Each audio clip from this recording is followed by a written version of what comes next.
ये आकाशवाणी रायपुर है। प्रादेशिक समाचार बुलेटिन के साथ मैं शशिकांत यादव।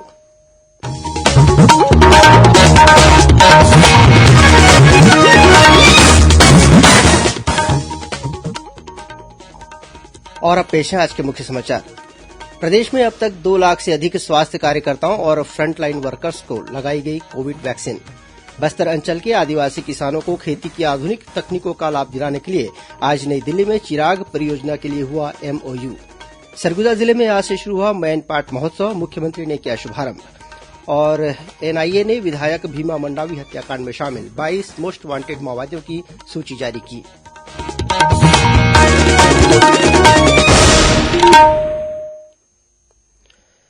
कोरोना महामारी के खिलाफ देश एकजुट होकर लड़ रहा है। आप भी हमारे साथ सुरक्षा और बचाव के 3 आसान एहतियाती उपायों का संकल्प लें।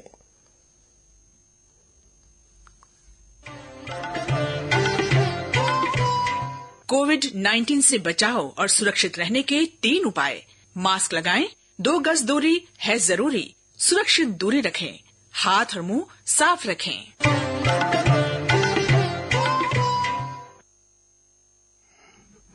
अब समाचार विस्तार से।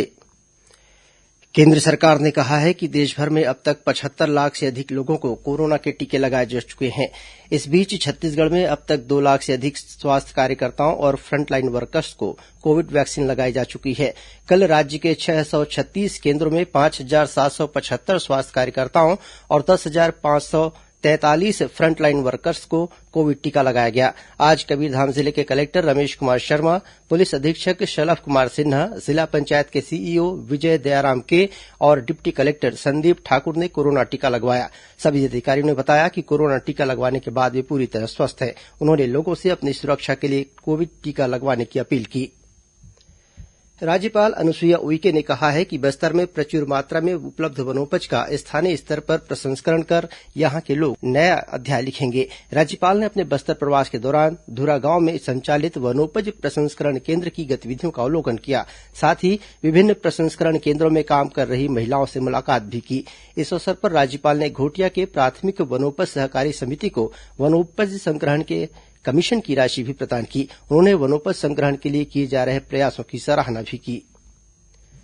बस्तर अंचल के आदिवासी किसानों को लाभदायी खेती के लिए प्रोत्साहित करने और उनकी आर्थिक स्थिति को बेहतर बनाने के उद्देश्य से चिराग परियोजना के लिए आज नई दिल्ली में MOU किया गया। यह योजना बस्तर संभाग के सभी जिलों के 13 विकासखंडों और मुंगेली जिले के मुंगेली विकासखंड के 1000 गांवों में लागू की जाएगी। 6 वर्षीय यह परियोजना विश्व बैंक द्वारा सहायता प्राप्त है। इस परियोजना का उद्देश्य कृषि और अन्य उत्पादों का मूल्य संवर्धन कर कृषकों को इसका अधिक से अधिक लाभ दिलाना है। इस अवसर पर मुख्यमंत्री ने कहा कि इस परियोजना के माध्यम से बस्तर के किसान परंपरागत खेती के साथ आधुनिक खेती की ओर अग्रसर होंगे। साथ ही उनके जीवन में खुशहाली का एक नया दौर शुरू होगा। प्रदेश के पंचायत और ग्रामीण विकास मंत्री TS सिंहदेव ने आज रायपुर में 5 मोबाइल ATM वैन को हरी झंडी दिखाकर रवाना किया। इस अवसर पर श्री सिंहदेव ने कहा कि मोबाइल ATM वैन की सुविधा से अब सुदूर अंचलों के लोग लाभान्वित होंगे। उन्होंने बैंक सखियों का उल्लेख करते हुए कहा कि सरकार ने 5 पंचायतों में 1 बैंक सखी निर्धारित करने का लक्ष्य रखा है, जिससे सुदूर क्षेत्रों में निवासरत बुजुर्गों को पेंशन प्राप्त हो सके। गौरतलब है कि राज्य ग्रामीण बैंक द्वारा शुरू किए गए 5 मोबाइल ATM वैन से 2 सरगुजा, 2 बस्तर और 1 वाहन राजनांदगांव में अपनी सेवाएं प्रदान करेगा।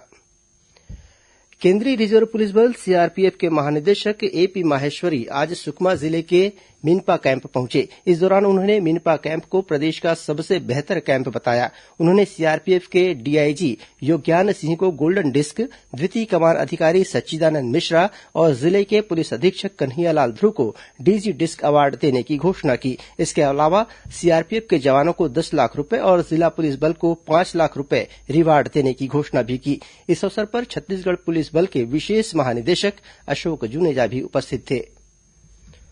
सरगुजा जिले में आज से 3 दिवसीय मैनपाट महोत्सव शुरू हो गया है। इसका शुभारंभ मुख्यमंत्री भूपेश बघेल ने किया। इस मौके पर मुख्यमंत्री ने मैनपाट में इंदिरा गांधी राष्ट्रीय जनजाति विश्वविद्यालय के शोध और अध्ययन केन्द्र के लिए 85 एकड़ भूमि आवंटित किए जाने की घोषणा की। वहीं मैनपाट में पुलिस मेस के लिए 1 करोड़ रूपये भी मंजूर किए। साथ ही करदना में करदना से कदनई और केनापर से घोघरा सड़क निर्माण की स्वीकृति भी दी। इसके अलावा मुख्यमंत्री ने सीतापुर में स्नातकोत्तर कॉलेज भवन निर्माण और मांड डायवर्सन में नहर निर्माण की घोषणा की। गौरतलब है कि इस 3 दिवसीय मैनपाट महोत्सव के दौरान राष्ट्रीय और स्थानीय कलाकारों द्वारा सांस्कृतिक प्रस्तुतियां भी दी जाएंगी। खबरों का सिलसिला जारी रहेगा। अभी वक्त है एक छोटे से विराम का। वन उपज खरीद हो या देना हो वन अधिकार, धान खरीद और रोजगार देने में अव्वल है छत्तीसगढ़ सरकार, क्योंकि बात है अभिमान की। छत्तीसगढ़िया स्वाभिमान की। छत्तीसगढ़िया हम हन स्वाभिमानी, हम हन छत्तीसगढ़िया हम हन स्वाभिमानी। खुशी और विकास के इहाँ हावे सुघर निशानी, हावे सुघर निशानी। हम हन छत्तीसगढ़िया हम हन स्वाभिमानी, हम हन छत्तीसगढ़िया हम हन स्वाभिमानी।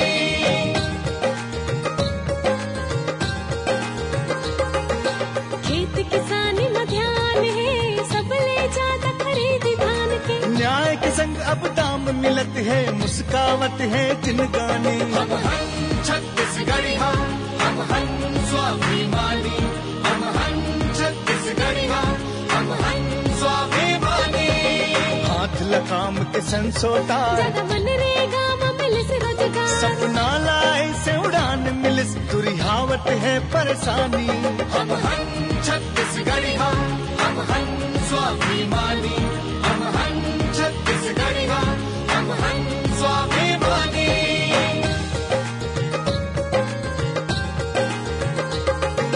सब ले जाता बनो बच बेसाना, वन आश तुला अधिकार दिलाना। सरकार भूपेश के वादा निभाए, महावे बड़ परमानी, हावे बड़ परमानी।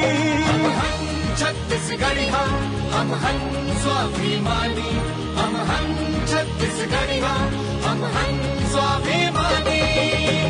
सेवा जतन सरोकार छत्तीसगढ़ सरकार।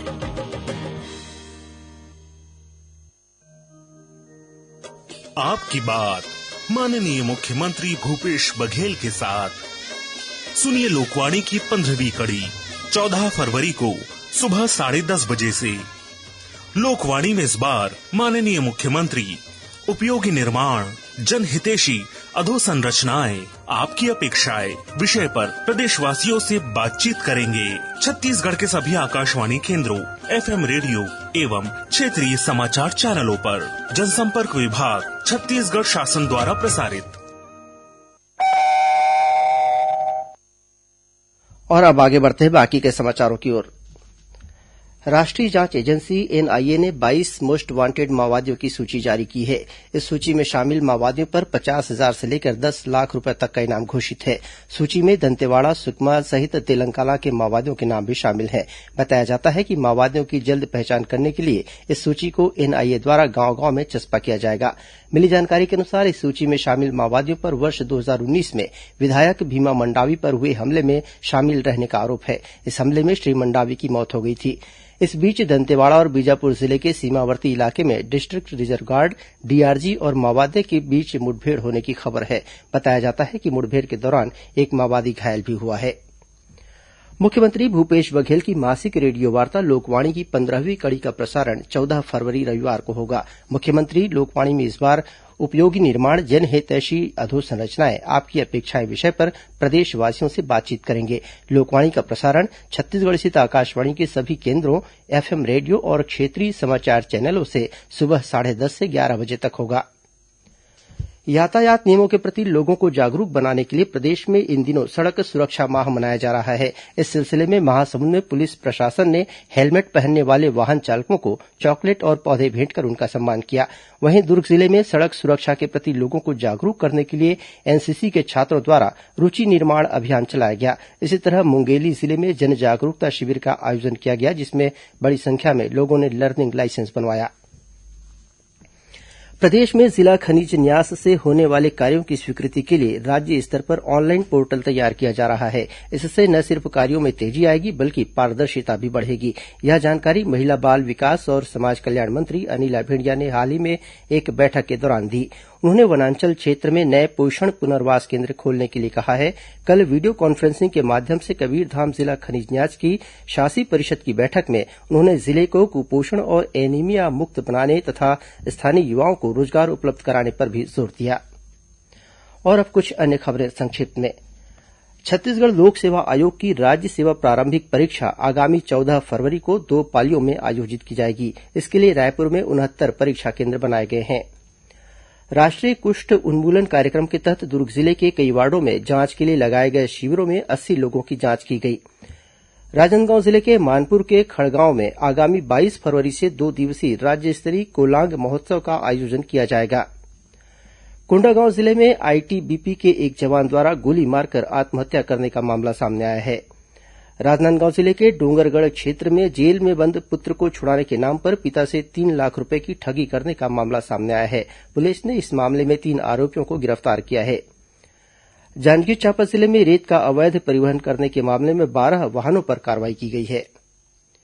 जांजगीर चांपा जिले में ही खाद्य पदार्थों से जुड़े कारोबारियों के लिए आज से 2 दिवसीय प्रशिक्षण शिविर का आयोजन किया जा रहा है।